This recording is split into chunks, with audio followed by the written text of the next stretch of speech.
Hey everyone. So I apologize. I was hoping that this was going to be a live thing, but it's not set up to go into my group. So I tried to do it on Zoom, and Zoom does not stream into Facebook groups. It only streams into onto pages and onto your newsfeed.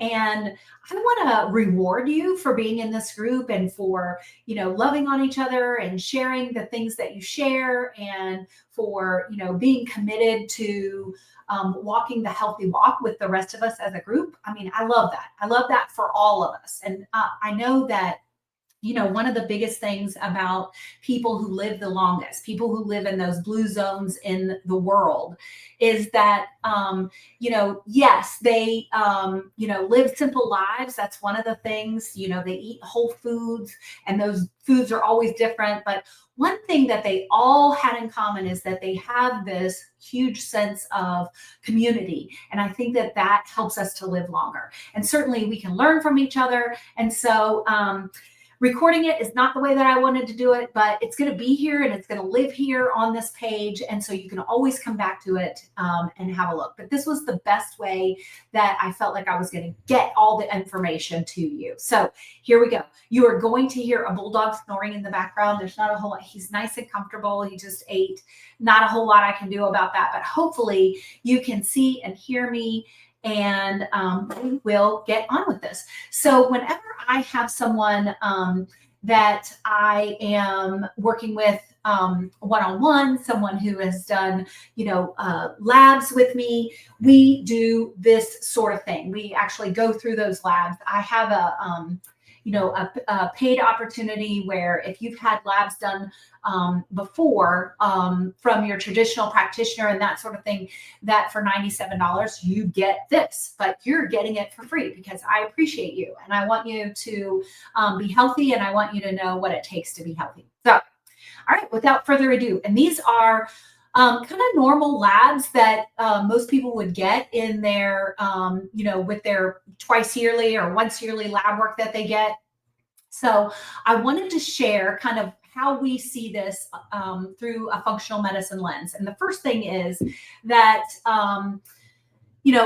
the values that you see recorded on here in the little parentheses are functional medicine values. And they're different than traditional medicine values because in traditional medicine, we, what's normal for that lab is going to be the 90% that lies in the middle. And we're assuming that that's normal. And 5% on this side and 5% on this side is going to be what lands in the realm of disease. And in functional medicine, yes, certainly we can identify disease.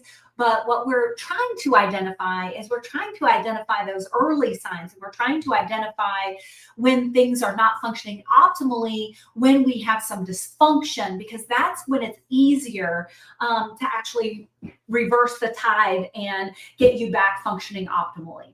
The other thing that I want to tell you, so, we have different normal values that we're looking at.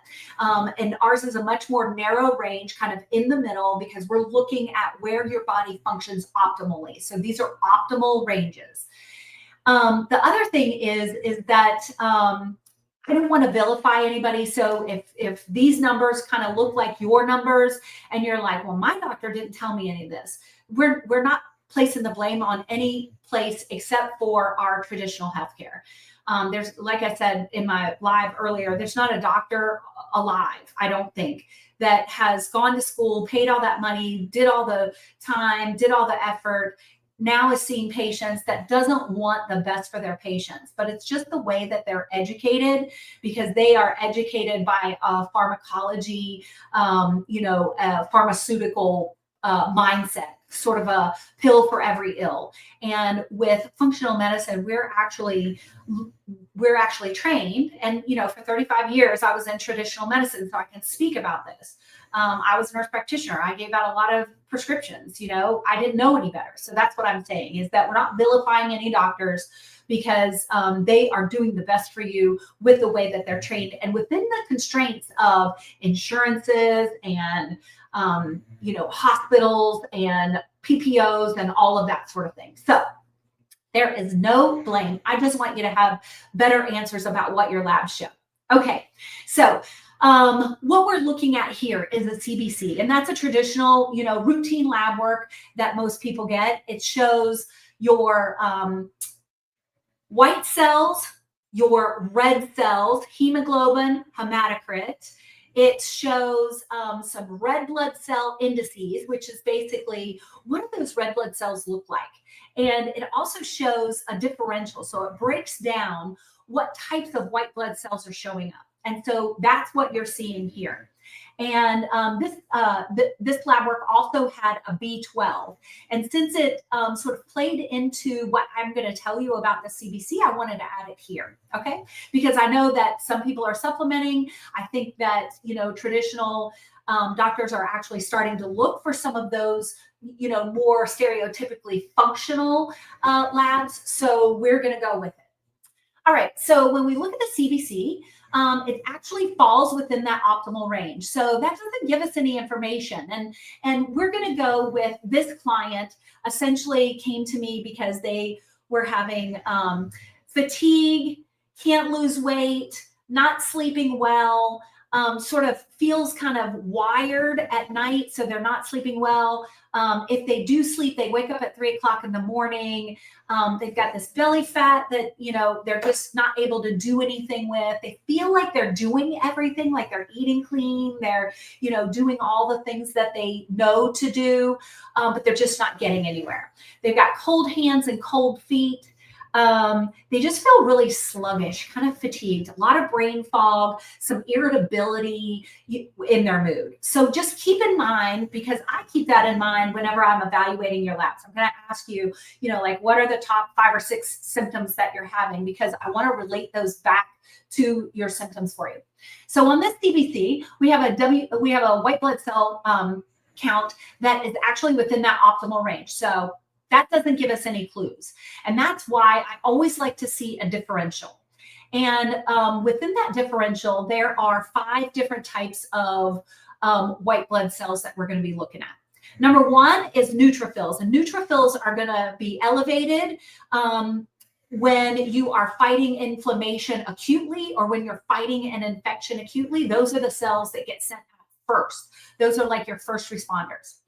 Then you are going to have some lymphocytes, and your lymphocytes are when you have this initial reaction to an infection, then your body takes that acute immunity and it transfers it into long-term immunity. And that's what your lymphocytes will show us.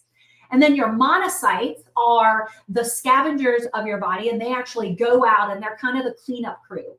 So they clean up all those dead bacteria or dead, byproducts of inflammation, maybe some dead white blood cells, that sort of thing. So they actually kind of crawl around in the body and they go out into the tissues and they clean it up. And then we also have our basophils, which are our most immature cells. And then we have our eosinophils, and those are the ones that shows more of an allergic reaction. So you can see any of those and all of those that would be elevated or lower. And what we see on this differential is the neutrophils are elevated beyond what's normal. And so the 64.5 points to something going on kind of acutely. It doesn't have to be an infection. It could be just inflammation. And one of the things that I want to tell you about when you have this inflammation going on, that it's not just white blood cells that get activated and go out into the body. There's a whole host of chemical mediators that get released. And so when your body is having the cleanup crew come out, they are having to deal with those chemical mediators, and it's all cytokines, and they're interleukin 1, interleukin 6, like all of that. It's just a cascade. It's like one thing gets released that causes the release of something else, that causes the release of something else, and they all have their own special thing that they do to help boost that immune or inflammation response. But again, your body has to deal with those. And so what I'm seeing here is that they have either some acute inflammation or an acute immune response going on. And then lymphocytes were fine, but monocytes are elevated. So what that points to, whenever we see these monocytes elevated, it's pointing to the fact that that these types of white blood cells that go out and scavenge in the body are actually doing that.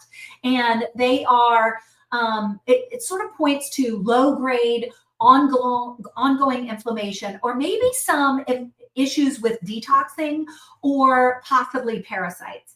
And I don't want to alarm anybody, but parasites are really common. If you are someone who eats pork, you more than likely have some parasites. Now, whether they're causing your problem or not, I think they get sort of a bad rap for causing all kinds of things that they may or may not be causing. It really takes a stool sample to see that.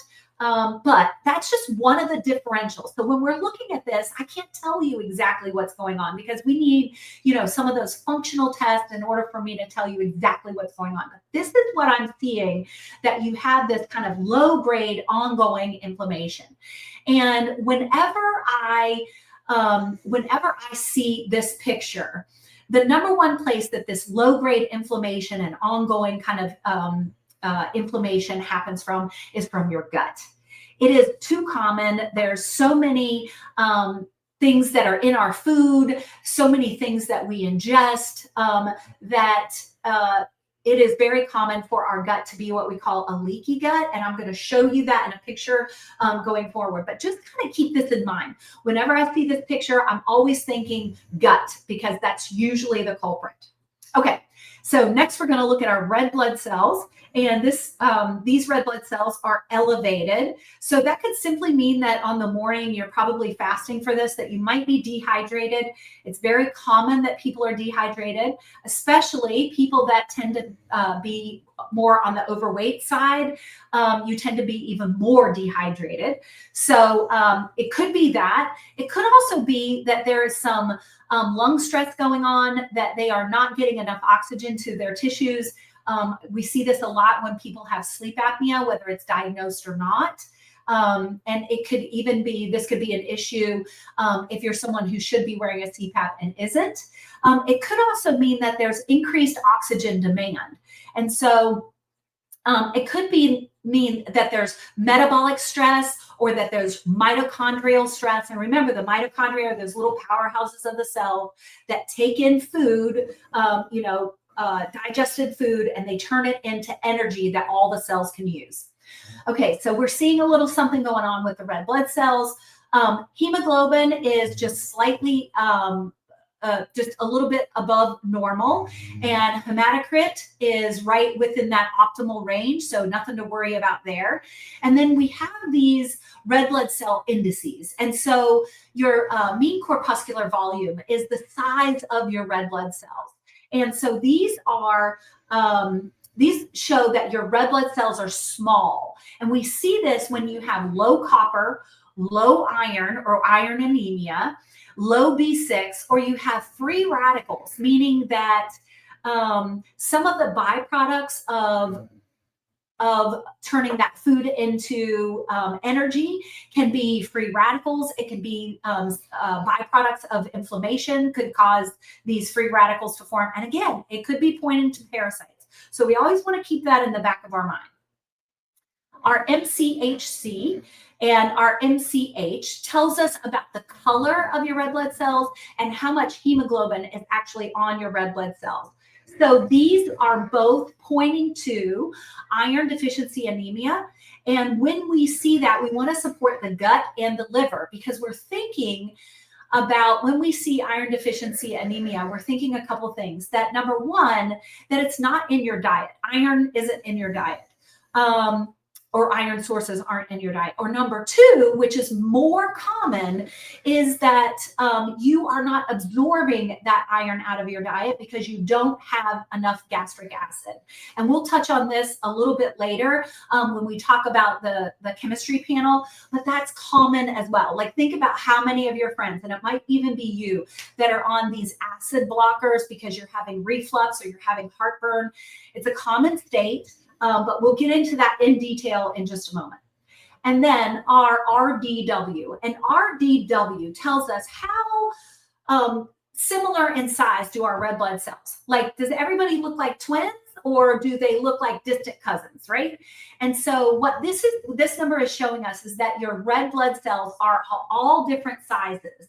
And that can show that you've recently recovered from some anemia, or more importantly, that you have some nutrient deficiencies. And this is most common that we see, that we're going to see nutrient deficiencies when we see your RDW elevated. This person also had a B12. Their B12 was 394, and that is less than half of the low end of optimal. And that optimal range is kind of a big range, but it's 700 to 2000. This can point to poor protein intake, low intrinsic factor, and that's one of the things that's actually, it's an enzyme that's in our gut that helps us to absorb B12. It could point to gut issues in general. It could mean that you don't have enough gastric acid. It could be that you have an overgrowth of bacteria, that you don't have enough good bacteria, or the ratio of those two is out of whack. Could mean chronic stress, or it could mean that your body is using up your B12 because of stress, or because you have a high toxin load. And I just want to say a thing about toxins, that a lot of times when we have blood sugar issues, when we have thyroid issues, when we have brain fog, when we have low energy, when our mitochondria aren't producing that energy like we really need it to, so that we don't have the energy to feel energized, but our cells are just like not functioning well because they don't have enough energy to fuel what they need to do. Many times it's toxin overload. And I don't want you to think like, a chemical spill. I want you to think about the plugins that you have in your house, the fragrances that you spray, the aluminum that's in your deodorant, the fluoride that's in your toothpaste. I want you to think about the glyphosates that are on your produce that you bring home, about all the genetically modified foodstuffs that are in our foods now. Women come into contact with 160 chemicals a day. Men come into contact with about 80. Many of those are going to be the plastics that we drink from, the, nonstick cookware that we cook in, the, just left my mind, our makeup, our self-care items, our cleaning items. And that's why women, because they tend to use some of those last ones a little bit more, tend to come in contact more with those toxins. So B12 is also essential for maintaining that fatty sheath around the nerve. Low levels can cause irritation, can increase sensory urges, and cause compulsive behaviors. This person had some mood issues going on. B12 also affects your neurotransmitters like serotonin, dopamine, norepinephrine, and this could control mood and impulse. B12 also affects methylation and detox, just like I said. Functionally, if you are low, it could be from a couple of different reasons. Like I said, you could have low intrinsic factor. You could have some genetic misspellings in your genetic code, like the MTHFR or the MTTR. There's a bunch of them. So MTHFR is not the only one. It's gotten the most play on social media, but it's not the only one. Or the big one, gut dysbiosis. And what that means, that's that inverse relationship between bad bacteria in your gut versus the good bacteria that should be in your gut. They're not in the ratio that they should be. Okay. All right, so this is a chemistry panel, and this is a common thing that we see. This is going to show your sodium, potassium, calcium, phosphorus, sometimes magnesium. It's going to be chloride, CO2, like those sorts of things. A lot of times it will also include a glucose and some other markers. So I've just pointed out some of the abnormal markers that are on here. There are lots that were normal on this lab result. But one of the things that I wanted to point out is that their glucose is elevated. It's 114. And this is actually not quite as elevated. It might not look as bad on your traditional labs, but optimal is actually 80 to 90 in that optimal range. And so their glucose is elevated. Now, can I say that they're diabetic, or can I say that they're insulin resistant, or that they're having trouble balancing their blood sugar? Not just by looking at this. I need to know if it's a fasting blood sugar, value.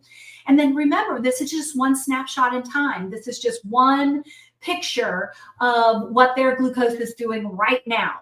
And it can be affected by a lot of things. It could be affected by the fact that they weren't fasting. It could be affected by the fact that they're under a lot of stress. It could be certainly that their blood sugar is chronically elevated and we caught it at the right time. It could be that they have a big stress response, because stress causes cortisol release, and cortisol causes your blood sugar to elevate. So it's above optimal, and we really don't know exactly why. So I want to look elsewhere. And one of the places that I want to look is the hemoglobin A1C. So this is just like the glucose is a snapshot at one point in time. Our hemoglobin A1C gives us like a video of what our blood sugar's been doing over the last 90 days, and 5.8. So your doctor, many of you might be at 5.8 and your doctor just said, we're just going to watch it. And that just makes me crazy, because what are you watching for? If you're not telling somebody some things to do about this, then you're just going to watch it until it's in the diabetes range, and then you're going to put them on a medication. This is where you can really do some things that will improve this hemoglobin A1C. One of the things that I recommend is that you stop snacking, that you have just 3 meals a day, and that you give yourself 4 hours in between those meals. That allows your insulin to come down. That allows your blood sugar to come down in between feedings. When you're constantly snacking, you might not be spiking your blood sugar high, but you're constantly having insulin in your bloodstream. And one of the tests that I get in my core health panel is actually an insulin level, because I don't know how hard your pancreas is working in the background to keep your blood sugar at 114, or to keep your hemoglobin A1C at 5.8. Your pancreas might be working overtime and just flooding your system with all kinds of insulin that's leading you down the path of insulin resistance, leading you down the path of blood sugar imbalance, leading you down the path of type 2 diabetes. Type 2 diabetes is where you are resistant to insulin. And that's the most common type of diabetes. And I just want to say something really quickly, is that it's also reversible. So if you've been told it's not reversible, I want you to stop thinking that. I want you to stop thinking that it's not reversible, that I'm going to be on these medications forever. So I tell you to stop snacking. I tell you to have at least 4 hours in between meals. I tell you to go at least 12 hours overnight without eating, because that does a lot of good things for your gut. It also does a lot of good things for your hormone balance, for your insulin levels, all of that. And then I tell you to eat about 30 grams of protein at every meal, and that you should have some healthy fats. So fatty fish, avocado, chia seeds, hemp hearts, any of those kinds of things. Okay. So I look at, so 5.8 is certainly above optimal. It's below that even pre-diabetes range for your traditional labs, but it is certainly in the danger zone. I also look at triglycerides when I look at blood sugar, because your triglycerides, which should ideally be between 80 and 90, just like your glucose, but we'll give you less than 100 is what I want to see. It tells us what the body is doing with the extra sugar. It tells us how your body is responding to carbohydrates. And so when your glucose stays high, the liver converts that extra glucose, because glucose is actually a toxin to your brain. That's why you will store it as fat. That's why you will do all kinds of things. Your body will do all kinds of things because there's just a narrow range that your brain can tolerate the blood sugar being. It doesn't want it too high because it's a toxin to the brain, and it doesn't want it too low because then the brain isn't getting the energy that it needs in order to function. So there's a narrow range, and your body is going to do a lot of things to protect your brain. And one of the things that it does is that it actually converts that extra sugar into fat, and it stores it in your liver. It can also store it in some of your tissues, but this is where fatty liver comes from. Okay, so it's telling me that over time, their blood sugar is probably consistently elevated, or maybe they're getting a lot of insulin into their bloodstream because they're constantly snacking, and that they commonly have excess glucose in their bloodstream, and that their body is trying to protect them. And then we look at some other things. So creatinine is a little on the low, like normal. It's kind of borderline optimal, and it points to some methylation and some glutathione issues. It could also be pointing to low protein intake or poor protein absorption. Could be pointing to liver dysfunction. And then we see the potassium. It is also borderline low, and it can point to adrenal fatigue.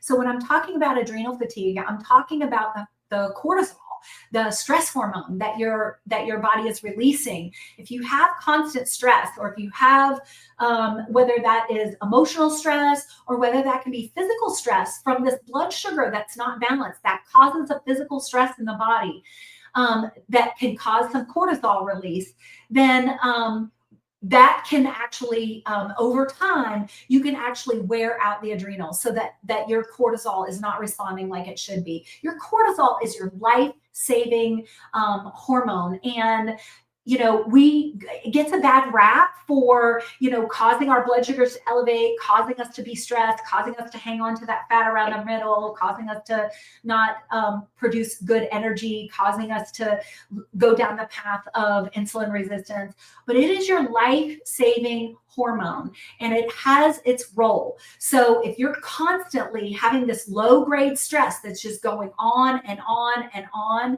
and you're not doing something to intervene about it, physical stress, emotional stress, both of them together, then you can wear out your adrenals. And that could be that fatigued feeling. You wake up, you slept 8 hours all night, but you wake up and you feel tired in the morning. So we're also seeing that our chloride is low. This points directly to poor stomach acid. It can also mean that you have some kidney issues, that you have high blood pressure, or it could mean that you have sort of weak muscles or maybe some muscle spasms. We're also seeing that our CO2 is low, and our CO2 is kind of a buffer, and it sort of sets our acid-base balance in our blood because we want it to be in that neutral zone. It can also point to poor nutrition, renal issues, and we see this a lot when people are on an extreme calorie restriction. People are doing all kinds of things in order to lose weight, and sometimes calorie restricting backfires. Most of the time, calorie restricting, like that severe calorie restriction, is going to backfire for you. And this is a time for you to work on that stress. We're also seeing calcium is a little on the low end of normal. I would consider that they might also have low magnesium, low vitamin D. You want to support this with high calcium foods like green vegetables, beans, seeds, and lysine, which can be a supplement. We're also seeing that vitamin D is low, and I'm talking low. We want this to be 60 to 100. This person was actually supplementing. So that points to me that they're probably using up their vitamin D to do all kinds of things. And we'll talk about exactly what vitamin D does. But it is a hormone. We call it a vitamin, but it actually functions like a hormone. It's a messenger. It's a messenger in our body because that's what hormones are. And it also it affects serotonin and dopamine. And remember, if this person had an issue with mood. They were feeling kind of irritable. They felt like they were biting people's heads off. It can also point to inflammation because vitamin D has to do with our immunity. It has to do with stress. It has to do with our mineral regulation. It has to do with how our mitochondria are functioning. So it could also point to poor fat absorption since it's a fat soluble vitamin. And so I'm just going to stop here for a second because I want to explain something. When you have low stomach acid, and we saw some of that back on our CBC, and we see some other direct signs like the chloride being low that points to the fact that our stomach acid is low, which is common. As we age, the production of stomach acid goes down. And the signs and symptoms of low stomach acid and high stomach acid are exactly the same. You can have that bloating. You can have kind of that feeling of like a brick in your stomach after you eat protein. You can have sort of a sluggish feeling after meals in general. You can have abdominal pain. You can have heartburn, reflux, any of those things. They're the same whether you have high gastric acid or whether you have low gastric acid. Let me just say, having high gastric acid is exceedingly rare. What you're taking that acid blocker for is to protect your esophagus from the acid that's refluxing back into the esophagus, because it's not meant to deal with that very acidic fluid like your stomach is. So we're protecting your esophagus, but we're doing nothing about the fact that you're refluxing in the first place. So what happens when you have low stomach acid is that your food, we have to mechanically chew our food and so that we can break it up. And then we have chemicals, gastric acid is one of those, that helps to break down our food into the smallest particles so that it can be absorbed across the lining of our gut. If we're not chewing well, then we need more gastric acid in order to do that job. But if we don't have enough gastric acid, then the food in our stomach sits there and it doesn't get digested, so it doesn't move through the system, and it essentially rots and it ferments. And so as it ferments, it actually produces gas. And the path of least resistance is up through the lower esophageal sphincter into the esophagus. So you're having reflux because you don't have enough gastric acid. So when we put an acid blocker on top of it, we're not making it better, we're actually making it worse. Okay. So for this, many times I would recommend that we add a digestive enzyme, that we add some hydrochloric acid. You could do apple cider vinegar. You're going to do that. You're going to do all three of those before each meal.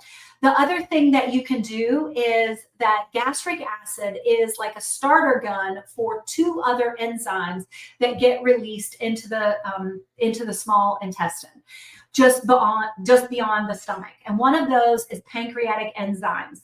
And these enzymes actually help us to break down carbohydrates and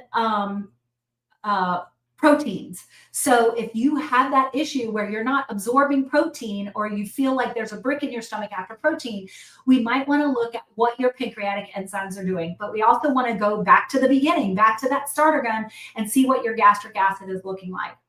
Gastric acid is the starter gun also for bile. And bile is what actually binds to fat and helps your body to absorb it. And it also binds to toxins and other things that your body is trying to eliminate in the stool, makes them more water soluble. So it essentially packages those up. It's phase 2 of methylation, or phase 2 of detox. And then the third step of that is that you have to poop it out. Otherwise, if it just sits in there, and if you have low stomach acid, you probably have constipation as well, then things are just not moving through the intestine like they should. And so you've packaged up this, as best you could. It probably looks like one of my Christmas packages that is just a hodgepodge, and, the tape is like wrapped all around it. And it's packaged up those toxins and it's trying to get it out of the body. But because it sits there, because you're constipated, your colon will actually reabsorb that. It reabsorbs hormones, which can cause hormone imbalance. It reabsorbs toxins, which overburdens your liver, so that your liver has to detox them and package them up and try to get them out again. Increasing your gastric acid will improve your pancreatic enzymes, improve your bile flow. It will help with constipation, and it will actually help your body to detox and take some of that load off of the liver. A lot of stuff, like it all plays together.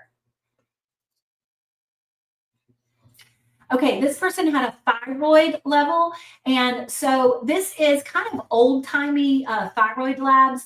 These are not the ones that I like to see. So first of all, we see this TSH, and there's a very narrow range for TSH. TSH is actually not a thyroid hormone. It is a brain hormone. And it is the messenger from your brain screaming at your thyroid to produce thyroid hormone. Your thyroid hormone produces two hormones. It produces T3 and T4.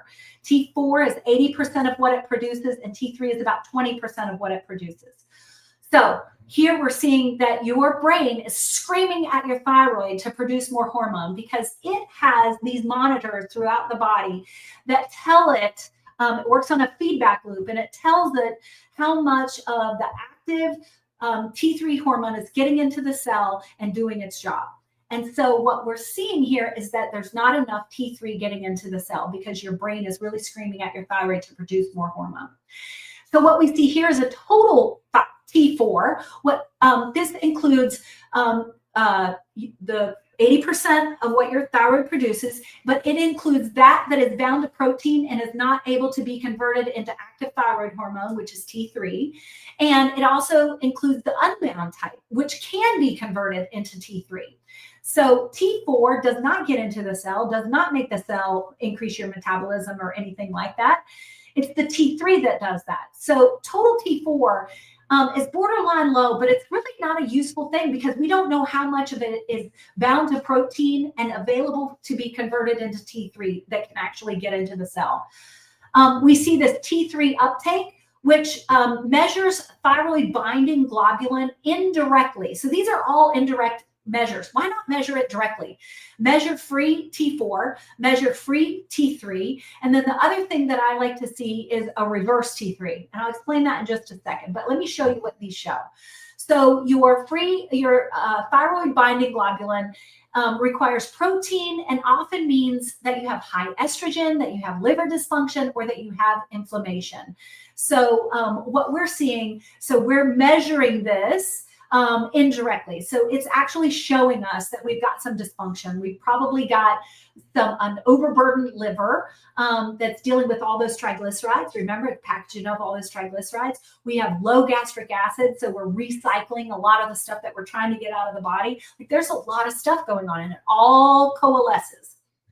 So our free thyroxine index estimates our free T4. Why not measure it? Just measure a free T4. So free T3 is what's available to get into the cell. It's the active thyroid hormone. And guess where free T4 gets converted into free T3? Yep, you guessed it, in the gut. So you gotta have a healthy gut, or that's not going to happen.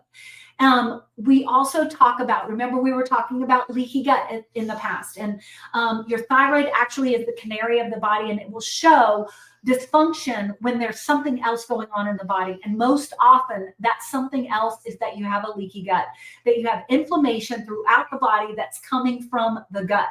And I'm going to show you a picture. I'm going to explain it a little bit more, but just keep that in mind. The reverse T3 that I like to see, that I get on my Core Health panel, actually shows it's kind of like putting the brakes on.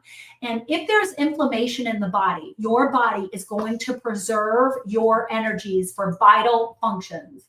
And it is going to put the brakes on putting all of that active thyroid hormone into the cell and increasing the metabolism of the cell, because you might be using that excess energy just to produce heat, and it wants to conserve it for some other things. So it produces this reverse T3 that actually acts like a key to a lock, where the key breaks off, and now the T3, that key can't open that lock, and the T3 can't get into the cell. It's really protecting you. It's conserving your energy for vital functions, but it's also pointing to the fact that you have inflammation. When I see an elevated reverse T3, it tells me that something's up. I wish that this was a live stream and that I could be on there and just see if there was any questions, but feel free. I'm happy to share. I'm happy to answer questions. I hope that this creates a lot of questions for you. I hope that this makes you question your own labs, and I hope that it makes you smarter about what your labs are showing. Okay, so we're almost done. Cholesterol. This is a big one. I talk about this all the time. So cholesterol has gotten a bad rap. I tell people that cholesterol it goes up naturally as we age because it is the repair and rebuild lipid of our bodies. As we age, our cells, there's misspellings that can happen. There's damage that happens where our cells need to be repaired or they need to be recycled into a new cell. And your cholesterol actually helps us to do that. So an elevated cholesterol tells me that maybe you're not 29. It also tells me that you might have some inflammation or some cellular damage going on because you are burning glucose in the cell instead of burning fat. Glucose is a dirty fuel and it produces a lot of soot and sticky stuff and rust in our cells. And so cholesterol can show up to actually help repair the cell, help rebuild those cells.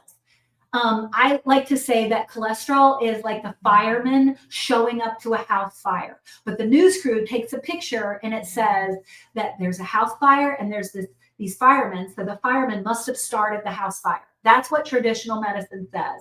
Traditional medicine says that if you have an elevated cholesterol, that you have an elevated risk for cardiovascular disease.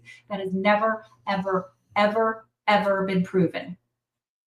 Cholesterol does not increase your risk by itself of cardiovascular disease.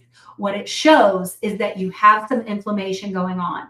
If you are concerned, if you have a family history of cardiovascular disease, then you need to be getting an apolipo-B, which is a particular type of lipid in the cell that tells us it's a small, sticky, kind of dense particle that tells us your cardiovascular risk.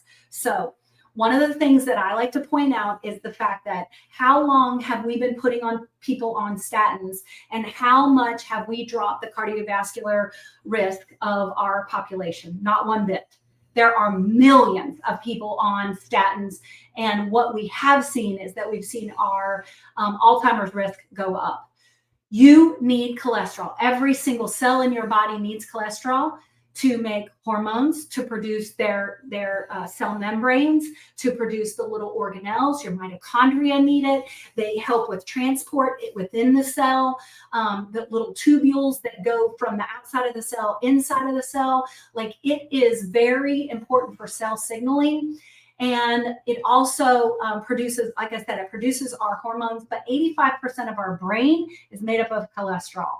So we're altering the cholesterol of people with statins, and we are not seeing our cardiovascular risk go down, but we are seeing our Alzheimer's risk go up. And so I just want you to, I'm not going to tell anybody to come off of your statin, but I would have a hard conversation with your traditional doctor that is prescribing those. The other thing about blue zones, we started this talk about blue zones, and what we know is that throughout the world, there are these places where we call them blue zones, and that's where people live the longest. They live over 100. And what we find is that all of their diets are different. Some of them have high carbohydrate diets. Some of them they eat a lot of fish. Some of them eat mostly red meats.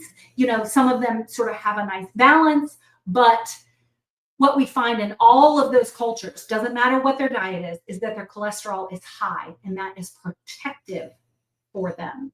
So remember, your cells will produce cholesterol if you do not take it in your diet. Fat is not our enemy, and neither is cholesterol. Okay. So what we're seeing here is that LDL is pointing to inflammation, oxidation. That's where we're burning glucose in the cell instead of burning fat. It's a dirty fuel. And we have a thyroid imbalance. We already know we have a thyroid imbalance, right? We saw that. And then our HDL. Now, this is actually a good sign because this person's doing something right. We want that HDL to be to be higher. And LDL and HDL, we hear about bad cholesterol, good cholesterol. Here's how I explain it. LDL and HDL actually aren't cholesterol at all. They're proteins. And LDL actually takes, it deposits cholesterol out into the body, into the tissues. And that's why it's considered bad cholesterol. Our HDL is our cleanup crew. It actually goes, it's our recycling truck, and it goes out into the tissues and it collects all of this cholesterol and it brings it back to the liver and it recycles it. That's why it's considered good cholesterol. Okay. Again, I wanted to go back to this triglyceride because you'll see it recorded with your cholesterol, with your lipid panel. But how I want to look at it is, what are your triglycerides over your HDL? And this is going to give us a number. We want that number to be less than 1. Traditional medicine is okay with it being less than 2 or 3, but less than 1 is what functional medicine wants it to be. It's a marker of insulin sensitivity, and it's kind of a indirect measurement, but it also tells a little bit about cardiovascular risk. It tells us how well your body is handling sugar and fat together, and it points to insulin resistance. So this person, I'm seeing that they're early in insulin resistance. I've seen some of these numbers as high as 3.5, 4, because people can have triglycerides up in the 800s. Like it can be crazy. Okay, so that is all that I wanted to talk about those labs. We've reviewed the labs. Now I want to tell you about how I actually look at this and what these things are pointing to. So inflammation, for what the person that came to me with these labs was complaining about, automatically I'm thinking that their body is inflamed because of all the symptoms that they're having. Brain fog can lead to inflammation. We see it right there. We can have bloating and digestive issues. That can be what's causing the inflammation. We can have joint pain because the inflammation, even if it starts from a leaky gut, it's going to go throughout the body and it's going to affect every cell. Because remember, our immune system is not just those cells, it's also all of those chemicals that it creates that go out, and they can be very inflammatory, and they go all throughout the body. So you can see it show up in your skin. It can show up as brain fog. It can show up as joint pain. You can have that wired but tired feeling. You can have trouble losing weight because it affects your metabolism. And where it comes from is going to be, those ultra processed foods, sugar, seed oils, poor blood sugar balancing, poor sleep, high stress, whether it's physical stress or emotional stress, gut dysbiosis. Remember, too many bad guys, not enough good guys. And mineral deficiencies is a big one. And then hormone imbalances. And number one, right here is going to be toxins that we take in our body, toxins that we have that our body has to deal with from that inflammation that gets started, because that's really considered a toxin to ourselves. So inflammation is kind of at the bottom of what we're seeing, where we're seeing our, gut not be working well, where we're seeing our blood sugar not be balanced well, where we're seeing our thyroid struggling, where we're seeing, our body not be able to lose weight, where we're seeing some issues with absorption and our neurotransmitters and our mood. Like, it all goes together.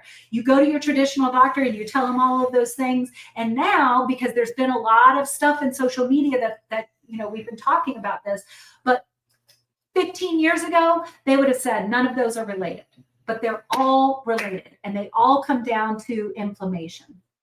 Okay, so this is just a little picture of your gut. This is what your gut is supposed to look like. We think that our gut is rough and tumble, but it's really only about 1 cell thick. You do have a mucus layer over here. One of the things that we get in our core health panel is something called a SIG-A, and that is a secretory IgA, and that is part of our immune system. 80% of your immune system for your whole body lives in your gut, because just think about it. If you're going to come into contact with a toxin, you're probably going to ingest it. Either it's going to be in something that you ate and you didn't realize it, or maybe you didn't realize that it was a toxin, or it's accidentally going to be in there. It might be bad food, or it might be a glyphosate, or it might be, whatever. And so we have these toxins here. And that SIG-A A is that mucus layer, and it's also our immune system that is going to tell us, it's kind of like a spy on the inside that gets our immune system out here. It says, hey, there's a bad guy in here. He's ready to come through. And it primes our immune system. And we want that because when our immune system is surprised, it will sometimes overreact. And then you get a really big inflammatory response, and sometimes it goes haywire. And that's where we get autoimmunity from. That your cells no longer, they've just gone crazy with their inflammation and their immune functions, so that they no longer even recognize their own tissues as the good guys. They see everybody as a bad guy because they got surprised. So having a SIG-A on the inside is actually very beneficial because it warns our immune system, hey, there's a bad guy in here, so that it might not have that over-exaggerated response. So when we have food that comes through here, when we have bacteria, when we have toxins that we're ingesting, fluoride that's coming through our water, chloride, chlorine that's coming through our water, bromide that's in our water, the glyphosate, the medications, all kinds of things. There's a protein right here called zonulin that actually is like super duper Velcro. It Velcros our cells together, and that is very easily unzipped. Ibuprofen, aspirin, all of those non-steroidal anti-inflammatories, unzip this for 12 hours every time you take it. How many times do you take BC powders during the day? How many times do you take ibuprofen during the day? It's unzipping this so that that poorly digested food, because we don't have that gastric acid, because we don't have that pancreatic enzyme, because we don't have that bile that is packaging up all this stuff and helping to break it down. We have this undigested food, and undigested food is coming through here along with bacteria, along with who knows what else, right? Along with all of those toxins. And it is coming into contact with our immune system, and that's where the inflammation comes from. This is so common. I would say 80 to 85% of the population, at least in America, that eats the standard American diet, has a leaky gut. I want to say a special thing about this undigested food, because when you have undigested food, what we see is that your body sees that undigested. Now it's looking at food as an invader. And so you can develop food allergies. So if you have some new food allergies that you have never had before, that is a telltale sign that you have leaky gut. But all the things, digestive issues, food allergies, brain fog, mood imbalances, skin issues, hormone imbalances, allergies, nasal congestion, autoimmune disease, chronic fatigue, fibromyalgia, chronic pain, all of it can come from this. And then, so I'm going to go forward just a little bit. How I look at health is that I look in the gut first, because gut is foundational. You see how common it is for our gut to actually be leaky and be the problem for that inflammation. When you do the right thing, and when you actually spend the time and you remove those things that are causing inflammation, and when you actually allow the gut to repair so that it can now absorb, it can now digest, and then you actually improve the rhythm, you work with the rhythm of the gut, then you can go from, being bloated to now being comfortable. You can go from chaotic, like you don't know what kind of bowel movement you're going to have, to having consistent bowel movements. And you can actually, once you heal gut, we always start in the gut because it's foundational. If you don't start in the gut, you jump right to hormones, then many of the hormones that we have are actually produced in the gut. And that gut dysbiosis, where you got the good guys and the bad guys that out of balance, that will throw your hormones off. So you can take these exogenous hormones if you're going to absorb them. You haven't fixed that in your gut first. And number two, the hormones that your body activates and actually produces in the gut are not going to be there. They're not going to be in the right amounts. So once you heal the gut, then you're able to balance hormones. Hormones is not about an absolute number. It's about how they're balanced with each other. I tell everyone that it's kind of like a mobile above a baby's bed, that when one hormone changes, it affects how the other hormones, the balance with the other hormones. And it's really that balance that we want. And so one of the things I always want you to think, when you think about hormones, I want you to think about neurotransmitters, because they're two sides of the same coin. Neurotransmitters on one side, hormones on the other. They're both messengers. They just work a little bit differently in the body. And so one of the things that happens is that if you're not absorbing nutrients, that's the building blocks for neurotransmitters and hormones. And so you're not going to be able to produce those. You're not going to be able to activate those. And so what we want to do is we want to keep those in balance with each other. And this is kind of a constant thing that we have to do, because remember, one little thing can throw that off, and then it throws the whole milieu of, that's a $2 word, milieu of your hormones. It throws it out of balance. And it's really that balance that we're looking for. This is where we go from having cravings to being in control, from having that fluctuating energy where we never know if we're going to have enough energy to get through the day, if we're going to have some caffeine or have a nap. And it also affects our mood. So we can go from that irritability to more even tempered, to a more predictable mood. And then once we've built the foundation in the gut, we're now able to balance those hormones, and we're sending these good messages to our metabolic engine in our cells that are converting that food and those nutrients that we're now able to absorb, and we're getting the right messages so our cells know what to burn in the cell. So it's actually able to remember how to burn fat in the cell, and remember that's our clean fuel. It produces 4 times the amount of energy that glucose does.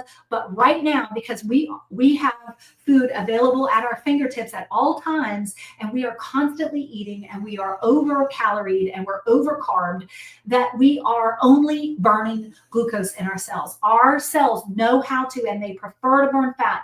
But until we change some of those hormonal messages, and until we change some of the way that we're eating, we're not ever going to burn fat in our cells. And so we're just constantly going to store fat, and we're never going to lose weight. But when you do this in order, you can't just jump in the middle of, trying to produce more energy in the body, trying to increase your energy by throwing a bunch of B vitamins on there, throwing a bunch of caffeine on there. It's going to backfire. That's not how your body works. This is what I call the metabolic loop. This loop is working whether you know it or not, whether you are actively trying to support it or not, it's still working. And that's what's going to lead us to have predictable digestion, all day natural energy without having to reach for that caffeine or take a nap, and lead us ultimately to optimal weight. We want the biggest effect that we want to have is right here on our cells, because once our cells are able to fuel themselves, they're able to burn that fat, they're able to have the good messages, they know what they're doing, they're producing 4 times the amount of energy, they're not producing all of this soot and sugar and rust in the cell that damages the mitochondria and cuts down on how we produce energy. Then we can go back, and guess what? We can actually continually heal and improve in how the gut is functioning. So this is a loop. This is a closed loop, and it actually goes around and around and around. And so you can spiral upwards towards health by making a few changes, or you could spiral downwards towards dysfunction and disease. And I don't want you to do that. All right. So I just wanted you to know how I think about health in general, so that's why we look at the gut first. That's where a lot of that inflammation comes from. That's usually at the root of a lot of problems. Certainly for this person, no gastric acid. They're not, they have some problems with their red blood cells. They have some problems with their white blood cells. They have low chloride, which points to the fact that they don't have enough gastric acid. They're probably not absorbing protein. They're not absorbing that fat soluble vitamin D because it's really low. Remember, they are not dealing with their carbohydrates because they don't have those pancreatic enzymes. Like, this is a mess. So one thing that I really want to point out is the fact that when we talk about hormones, most people start up here. They talk about estrogen, testosterone, and progesterone. And that is, I like to call that the cherry on top. But look down here at the bottom, and you know how these triangles work, right? These pyramids work. At the bottom is what you're going to come into contact with most. That's the base. If you have not dealt with your cortisol, meaning that you haven't, you're not supporting your liver, you're not supporting your gut, you're not taking care of that inflammation, you're not taking care of that stress, you're not, your diet isn't good, you don't have those nutrients, then your cortisol is going to be out of balance, and everything above it is going to be out of balance. So yes, you can take exogenous hormones. You can take DHEA, and you can take insulin, and you can take thyroid hormones, but those are not going to have an optimal effect in your body when your cortisol is off, because it is just pointing to the fact that there's dysfunction in the body, and it throws that balance off. Remember that, the balance. So if you're dealing with stress, your insulin levels are going to be affected. Oxytocin, I love that it's right here. That just goes back to what I said about community, because oxytocin is that bonding hormone. And these are the building blocks for some of these other hormones up here. And thyroid hormone is up here. It's kind of like one of those things. Remember, your thyroid, your body will produce that reverse T3 in order to protect your cells and protect your energy for vital functions. It's not gonna put it out in thyroid hormone. It's actually gonna stop that from happening, so that you're not using up all the energy that you're making for producing heat. And Jimmy is having a really good nap back there. I don't know if I'm boring or what. And then ultimately, this is where we want to have the biggest effect. We want to have the biggest effect on our cellular health. The whole focus of the metabolic loop is to improve how our cells function, how they communicate, how they detox, how they produce energy. So we do that by removing the toxins that poison it, balancing the hormones that control it, providing the fuel that energizes it, reducing the stress that damages it, and supporting the mitochondria inside of it. This is where you are going to put that completely digested food, and it's going to go through the electron transport chain. And on the other end, you're going to shoot out ATP, and you're going to shoot out 146 molecules of ATP if you're burning fat, that clean energy, and you're going to shoot out about 40 if you're burning glucose. And most of us are burning glucose. And when we don't have that energy, when we feel fatigued, when we have that brain fog, no wonder. We gotta teach ourselves how to burn that clean burning fuel again. We gotta teach them how to burn fat again. And in order to do that, we have to cut down the inflammation. We have to cut down the insulin. We have to cut down the cortisol.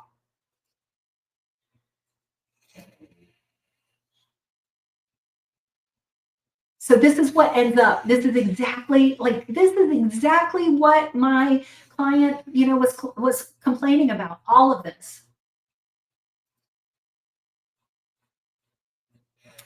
And this is just the steps that we do. I work with people one-on-one in a 6-month program, and it's literally us linking arms one-on-one, and we remove some toxins, we remove that inflammation, what's causing that inflammation, then we restore that digestive rhythm, we restore our absorption, we restore our digestion, and then we actually repair some of what's going on. We zip that zonulin back up, and we repair those cells, and we have that mucus layer that's nice and healthy, and we repair our microbiome, because you might have heard that our microbiome, many of you that are still eating seed oils and processed foods and fried foods aren't bad, but depending on what they're fried in, seed oils especially, that you want to take the probiotics, but you haven't laid down the foundation yet. And a lot of you think that probiotics don't work, and they don't work in a bad environment. You're right. They're not going to survive in a bad environment. So there really is a predictable pattern to how you have to do this. And like I said, I work with people in a 6-month program one-on-one, and we link arms, and we meet every 2 weeks, and we get functional tests, and we get some, lab work, and we get some mineral tests from our hair, so that we have all the data that we need in order to target and to pinpoint and to know exactly where we need to support this whole entire metabolic loop. And then when we talk about our hormones, we're talking about nourishing them. So we're getting those good, those good nutrients in our diet. We're aligning again, this is all about rhythm. We're aligning the rhythm of how our hormones work, and we're working on detox. And this is one of the biggest steps. This is one of the biggest things that throws everything off, and it's right in the middle of the whole metabolic loop. So this is one of the things that we work on for quite a while. We need to support your body so that your liver can actually package them up. We need to have bile flow. We need to make sure that you're pooping, so that when you package them up, you're pooping them out. all of that. Detox is so, so important, and cutting out some of the things that we have to detox, like what's going into our body, is the first step. And then finally, where we start to lose weight and where we actually start to deal with a lot of inflammation and a lot of puffiness and, that energy that we have or don't have, is by what we're burning in our cells, how healthy our mitochondria are, and what they're able to do with that. So I hope that this has led you to some questions. Again, I do one-on-one. This is just some people that have been helped by me, and I'm so grateful that I've actually been able to help so many people. But I also do, like I said, we do functional testing. We do, core health panel, where that's the blood test that I wish that everybody would get. That's the insulin levels. That's the ApoLipo-B that tells you about your cardiovascular risk. That is zinc, because zinc is important it gets chewed up with stress. Magnesium levels, they get chewed up with stress. It tells us it's that good thyroid panel. It has all of the things that we want to see with our lipid panel. It's a really good test. It tells us about that mucus layer in our gut. I think I already said that. And then I do hair tissue mineral analysis, and it's kind of a really good companion to our blood test that we order, and it tells about how the minerals are being stored in the body and how they're used, how the absolute values that they are in the tissues, because many of us, including me, are deficient, and how those ratios are balanced with each other, because minerals they don't function in isolation in the body. We have some that help them and some that antagonize them. And when we look at those ratios, we can actually tell things about what your metabolic rate is, how your thyroid's functioning, what your inflammation looks like, what your metabolism looks like, how your stress is, what your immune function is. Like, we can tell all of that by looking at your minerals, but we need to do that from your hair, because minerals in your blood are just being transported in the blood. They don't live in the blood. So that's not a really good picture of that. And then I also have, I have a 6-month program, and then I have a group program, which is actually a 12-week program. And it is an educational program. It's a group program, but it still has touch points along the way with myself and a health coach to kind of guide you along this path of working through all of these pillars. We are going to start in the gut. We're going to start by removing those things that are causing inflammation.